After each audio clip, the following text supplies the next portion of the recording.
સફળ થવું હોય તો શું કરવાનું? મેડમ જેવું કરવાનું.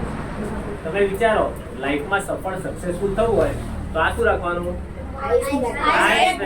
બરફની જેમ. કોઈ આપણને કઈ બી કે ગુસ્સે નહીં થવાનું. મેડમ ગુસ્સે થાય છે? ઘરે થતા હશે? થતા હશે કે નહીં થતા હોય? આપણે એમના ઘરવાળાને પૂછવું પડે ને. એમના ઘરવાળા હોય આપણે પૂછી લઈશું કે ઘરે ગુસ્સે થાય છે કે નથી થતા. બરાબર? તો અહીંયા શું છે? એમને બરફની ફેક્ટરી છે. અહીંયા કઈ ફેક્ટરી જોઈએ? મીણની. એટલે કે હૃદય આપણું પૂરું હોવું જોઈએ. કોઈને દુઃખ થાય તો આપણે એને હેલ્પ કરવી જોઈએ. મેડમ કેમ તમને હેલ્પ કરી? કેટલા વખતથી અણમોલ મોતી ચલાવે? 5 વર્ષથી. રાઈટ? અને તમારી પાસેથી કોઈ આશા છે એમને? તમારી ખાલી દુઆ જોઈએ છે મેડમ. રાઈટ? અને ત્રીજું ઇમ્પોર્ટન્ટ, મેડમને શું છે? અહીંયા પગમાં પાવર ફેક્ટરી છે.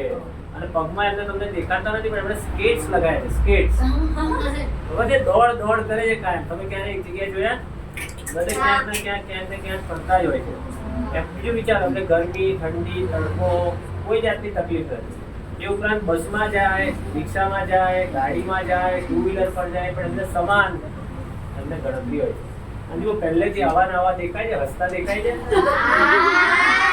બસ, તો આ તમારે સક્સેસફુલ થવું તો શું કરવાનું? સૌથી પહેલા સ્માઇલ જોઈશે.